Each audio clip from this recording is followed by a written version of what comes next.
The most anticipated earnings releases for the week of April 29, 2024. Presented by earningswhispers.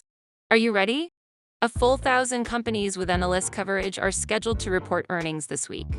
That means there is a better than 1 in 5 chance that a company you own is going to report results this week.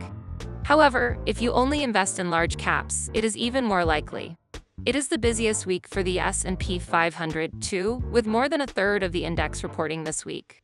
The results will be spread across all sectors, but at the top of the list is healthcare and the industrials, with 24 apiece. One company not on the list is Bloomin' Brands, which has pushed earnings into May for the first time since the pandemic. Interestingly, short interest in the name has also fallen to its lowest level since the pandemic. We will start things off on Monday with two companies investors don't like very much. SoFi has been putting up solid numbers lately, and earnings continue to trend higher, but the stock has gone nowhere. That's not because of earnings that have been reported, but rather doubts about future earnings as higher interest rates limit demand and the risk of delinquencies add to loan loss provisions. SMCI, on the other hand, has seen its stock hold up reasonably well despite a couple of weak quarters, and now the stock has bounced off its lows. If that low holds, it is likely less because of what the company reports and more about conditions that have bottomed and are going to move higher in the quarters to come. Tuesday has some bigger names, such as Amazon. The stock has been trending higher, which has just paralleled the move in earnings, but yet, sentiment still remains pretty muted. Then there is AMD, which has the tailwinds of the AI investments. But is there enough demand so that some of the money flows into AMD or perhaps take market share from NVIDIA? Either way, on the margin, this might come down to something other than AI.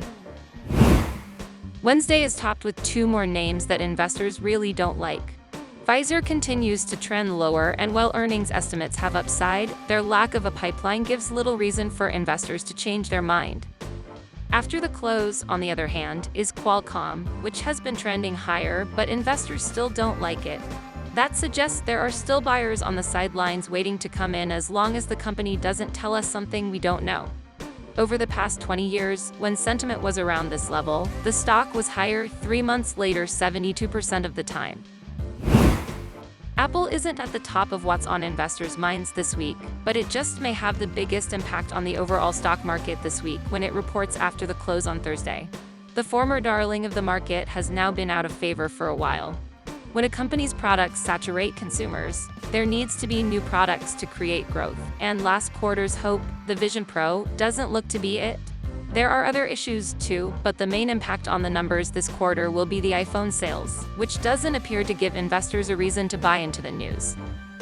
Coinbase, on the other hand, has the tailwind from the bull market in Bitcoin, and the recent strength suggests there is upside room to estimates. Cheniere Energy tops the list on Friday.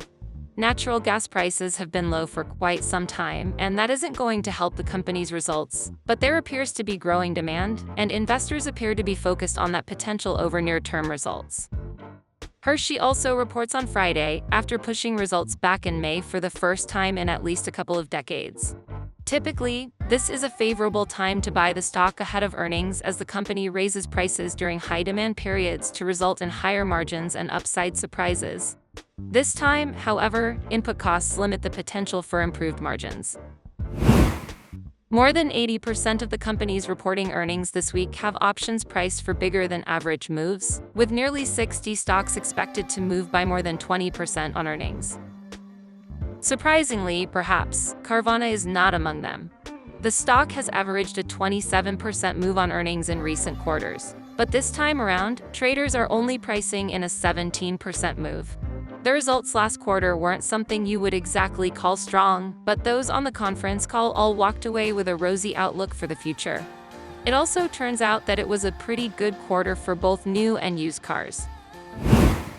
Looking out into the entire month of May, we have Costco, Dell, NetApp, and Ulta Beauty scheduled at the end of the month.